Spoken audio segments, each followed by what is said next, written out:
예, 안녕하십니까 시청자 여러분. 부동산 성공투자 정창래입니다. 자, 이번 시간에는요 2024년도가 이제 별로 이제 안 남았죠. 그래서 2024년도에 여러분들께 실질적으로 이제 뭐 취득세 감면이라던가 뭐 증여세라든가 실질적으로 좀 도움이 되시는 제도들이 좀 많이 있거든요. 그래서 이거를 한번 월별로 좀 꼭 아셔야 되는 내용만 좀 정리를 해봤습니다. 자, 먼저요 1월 달에 신생아 특례 대출이 이제 시행이 됩니다. 자, 우리 시청자 여러분들은 다 아시겠지만 올해, 그러니까 2023년도 올해 그 시장에 많은 영향을 미쳤던 게 특례 보금자리 대출이었잖아요. 일반형 이제 9억 이하짜리. 올해 이게 시장에 많은 영향을 미쳤는데 그 내년 같은 경우에도 1월 달부터 이제 신생아 특례 대출이 이제 나오게 됩니다. 근데 이번에 나온 신생아 특례 대출 같은 경우에는 지금 이제 그림으로 이제 보시다시피 지금 이제 소득 기준 같은 경우에도 상당히 많이 완화됐습니다. 그래서 구입자금 대출 같은 경우에는 이제 소득도 1억 3천 이하까지도 많이 완화됐죠. 그 다음에 자산 규모도 이제 보는데 5억 600인데 뭐 한 5억 정도 이하면 되고요. 그 다음에 이제 구입 가능한 주택가액은 또 9억 원으로 이제 작년에 나왔던 일반형이랑 똑같죠. 그 다음에 대출 한도는 5억이고요. 자, 무엇보다도 금리가 상당히 낮습니다. 금리가. 올해 23년도에 나왔던 이제 그 특례 보금자리론이 이제 4%대 초반이었잖아요. 자, 그런데 얘 같은 경우에는 지금 1.6%에서 2.7%, 소득은 8,500 이하이면, 그 다음에 8,500에서 1억 3천 구간 같은 경우에는 2.7에서 3.3%까지 상당히 좀 금리가 낮습니다. 자, 그 다음에 이제 이 신생아 특례 대출 같은 경우에는 이제 구입자금 대출뿐만 아니라 전세자금 대출도 가능합니다. 전세자금 대출은 소득 여건은 1억 3천, 자산은 이제 3억 6천 이하이고요. 보증금은 수도권은 5억, 지방은 4억 이하일 때만 가능하고요. 대출 한도는 3억입니다. 이것도 이제 소득별에 따라서 금리가 상당히 낮죠. 1.1%에서 2.3%. 1억 3천 이하는 2.3에서 3.0%까지 상당히 좀 금리가 낮습니다. 그래서 아마 상당히 좀 유용한 정보일 것 같아요. 그런데 이제 이게 그 대상이 있습니다. 대출 신청일 기준, 그러니까 구입자금 대출이라던가 이제 전세자금 대출 2년 이내 출산한 이제 무주택 가구여만 하고요. 그 다음에 무엇보다 중요한 게 혼인 여부 상관없습니다. 혼인 여부 상관없고요. 또 2023년 출생아부터 이제 시작이 되는 거죠. 그러니까 올해 출산하신 분들도 신생아 특례 대출은 이제 가능하다라는 거죠. 자, 그 다음에 역시 이제 DSR 미적용입니다. DSR이 이제 적용이 안 되면 대출 한도가 좀 상대적으로 좀 늘어나잖아요. 그래서 아마 요거 이용해서 주택 매입하시는 분들이나 전세자금 대출 받으실 분들은 좀 상당히 좀 많을 걸로 보입니다. 그래서 우리나라 지금 출산율이 너무 지금 계속 떨어지고 있잖아요. 정말 이 주택을 구입하는 데 있어서는 상당히 좀 좋은 제도라고 판단이 됩니다. 그래서 1월 달에 이제 신생아 특례 대출이 시작이 되고요. 그 다음에 이제 1월 달에 이건 예전에 한번 제가 설명을 드렸는데 그 증여재산 공제가 하나 더 늘어났죠. 그래서 혼인이라던가 이제 출산할 때 우리가 보통 이제 증여 같은 경우에는 이제 10년 단위로 가는 건데 기본 공제액이 5천만 원이잖아요. 5천만 원에 만약에 혼인을 하게 되면 1억 원을 이제 공제를 추가로 받을 수가 있습니다. 그래서 합치면 1억 5천까지죠. 그래서 만약에 이제 부부 합산해서는 최고 3억까지 양가해서 이제 받을 수가 있다라는 거죠. 그러니까 증여세 부담 없이요. 그 다음에 또 출산을 하게 되면 자녀 출생일로부터 2년 이내에 직계존속에게 받은 재산 1억 원 또 추가로 공제가 됩니다. 자, 그런데 여기서 혼인 출산 공제를 모두 적용받아도 공제 한도는 그냥 1억까지예요. 최대 1억까지입니다. 만약에 내가 혼인으로 1억을 받았다. 그러면 출산할 때 또 1억을 추가로 받는 게 아니라 출산해서 1억을 받게 되면 1억에 대한 증여세는 납부를 하셔야 되는 겁니다. 자, 그래서 얘는 2024년 1월 1일 이후 증여분부터 이제 적용이 된다. 라고 이제 보시면 될 것 같고요. 그래서 우리나라 좀 경제 규모에 걸맞지 않게 지금 기본공제액이 너무 작잖아요. 그렇죠? 그래서 이것도 좀 유용한 정보일 것 같습니다. 자, 그 다음에 이거는 잘 모르실 것 같아요. 1월 달부터요. 그러니까 출산 양육 취득세 감면이라는 게 있는데 일단 출산일은 24년 1월 1일부터요. 25년 12월 31일 사이에, 그러니까 2년 사이에 출산을 하신 분들 같은 경우에는 출산일 전 1년, 그러니까 만약에 내년도에 출산을 하시게 되고 만약에 내가 지금 주택을 매입을 했다. 이것도 해당이 되는 거죠. 그 다음에 출산일 후 5년 이내 내가 이제 주택을 매입하게 되면 취득세를 이제 감면받게 됩니다. 그래서 감면 한도는 500만 원까지 감면을 받을 수가 있고요. 그 다음에 주택가액은 12억 이하까지 이제 적용이 된다.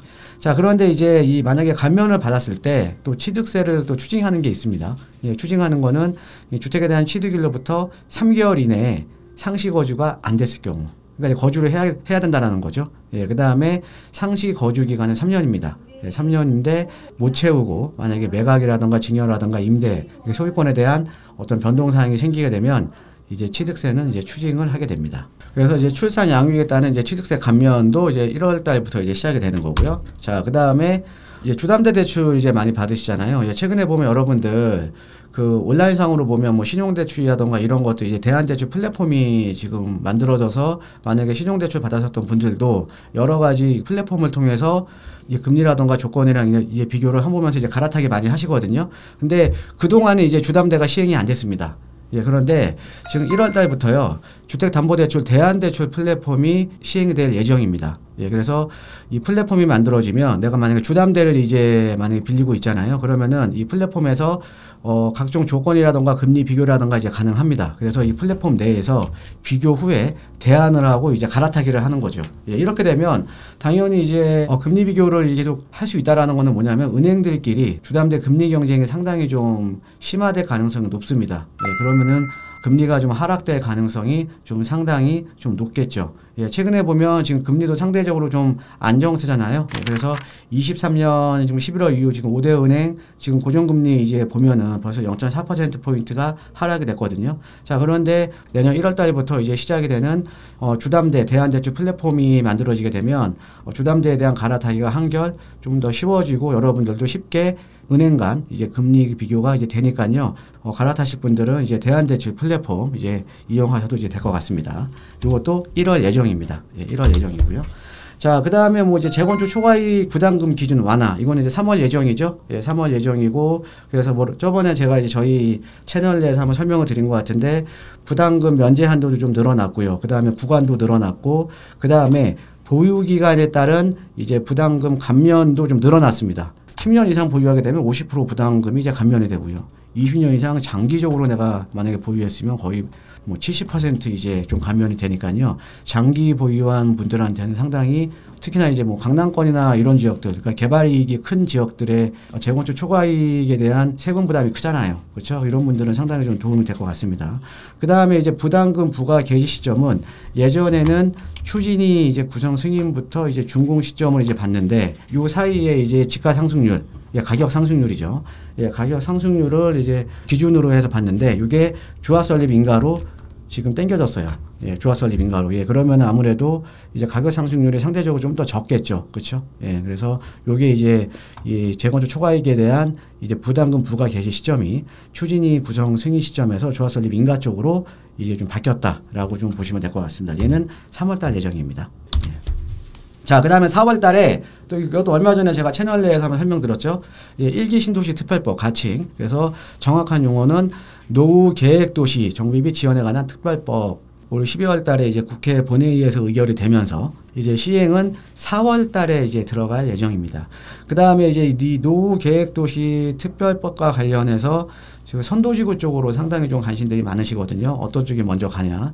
선도지구 지정은 아마 한 25년도 정도로 지금 예상을 하고 있습니다. 예, 그래서 4월 달부터 노후 계획 도시 지원에 관한 특별법이 이제 시행이 될 예정에 있다라고 이제 보시면 되겠습니다. 자, 그 다음에 이제 5월 달에는요, 뭐 신생아 특공이라던가 이제 공공주택 특별공급분이 5월 달에 이제 예정입니다. 그래서 지원 대상은 입주자 모집 공고일, 그러니까 특공이라던가 공공주택 특별공급분 이런 것들 보면 입주자 모집 공고일 2년 이내 임신이라던가 이제 출산을 하신 분들을 대상으로 해서 이제 특공 분양이나 공공주택 특별공급분이 상당히 많이 늘어납니다. 예, 근데 얘도 아까 그 신생아 특례 대출과 똑같이 혼인 여부 무관합니다. 그러니까 결혼 안 하신 분들도 이제 가능하신다라는 거죠. 그 다음에 소득 기준은 이제 공공분양분 같은 경우에는 이제 월평균 소득 150%, 그 다음에 자산은 3억 9,700 이하여야 되고요. 그 다음에 민간분양분 같은 경우에는 월평균 소득의 160% 이하로 이게 보시면 되겠는데, 다음 장에 보시면 3인 가구일 때, 4인 가구일 때, 5인 가구, 6인 가구, 7인 가구일 때 이제 150%일 때랑 이제 160%일 때랑 이렇게 좀 비교하는 표를 만들어 놨으니까요. 요거 참고하시면 될 것 같습니다. 예, 얘가 이제 5월 예정이고요. 그 다음에 2024년도에 없어지는 제도가 있어요. 1월 달에 먼저 이제 특례 보금자리 우대형, 그러니까 6억 이하짜리, 이게 이제 종료가 되고요. 그 다음에 7월, 그러니까 이게 전세보증금 이제 반환대출에 대해서 DSR 적용 안 되는 게 올해 7월 달부터 시행이 됐거든요. 근데 그게 1년이었어요, 1년. 예, 그래서 이 전세보증금 반환대출 DSR 적용 안 되는 거는 7월 달에 이제 종료가 된다. 자, 그 다음에 여러분들 조정 대상 지역일 때 매수하신 분들 같은 경우에는 비과세를 받으려면 2년 거주 요건이 있는데 2년 거주 요건을 이제 피해갈 수 있는 제도 중에 하나가 이제 상생 임대인 제도가 있었죠. 그래서 이 상생 임대인 제도는 내년 12월 31일 이내에 종료가 되게 되는데 그래서 12월 달에는 이제 상생 임대인 제도가 없어지고요. 그 다음에 7월 달에는 전세보증금 반환대출에 대해서 DSR 적용하는 게 없어지고 1월 달에는 특례 보금자리 우대형이 없어진다. 그래서 이제 2024년 없어지는 제도 이렇게 좀 정리를 해드렸고 또 몇 가지 하나 더 이제 덧붙여서 여러분들께 좀 말씀드리자면 지금 이제 강남 3구라던가 용산 같은 경우에는 지금 아직까지 이제 규제적으로 묶여있는 지역이잖아요. 예, 이런 지역들 같은 경우가 내년 5월까지 해서 그 이제 양도세 중과가 좀 유예가 됐는데요. 저는 제가 봤을 때는 내년 5월이 지나더라도 양도세는 또 추가적으로 또 유예가 될 가능성이 상당히 높다라고 봅니다. 그래서 유예 아니면 이제 폐지. 예, 중과세 폐지는 좀 될 걸로 보이고요. 그 다음에 이제 4월 달에 여러분들 이제 총선이 있잖아요. 4월 이후에 또 논의될 수 있는 내용이 제가 볼 때는 지금 상속세라든가 증여세에 대한 논의가 본격적으로 좀 이루어질 것 같습니다. 총선 이후에. 그래서 상속세라든가 증여세에 대한 논의, 그 다음에 이제 취득세 중과 이런 것들이 좀 본격적으로 논의가 이루어질 것 같으니까 총선 이후에 만약에 그런 것들이 이제 논의가 이루어지게 되면 그런 것들도 제가 제일 빠르게 저희 채널에서 준비해서 여러분들께 정보 전달해 드리도록 하겠습니다. 자, 오늘은 2024년 우리 시청자 여러분들께서 알아두면 쓸만한 부동산 제도라는 내용으로 좀 강의를 좀 준비를 해 드렸습니다. 우리 시청자 여러분들께 오늘 강의도 좀 도움이 되셨으면 하고요. 다음에 저는 더 좋은 정보로 우리 시청자 여러분들 찾아뵙도록 하겠습니다. 감사합니다.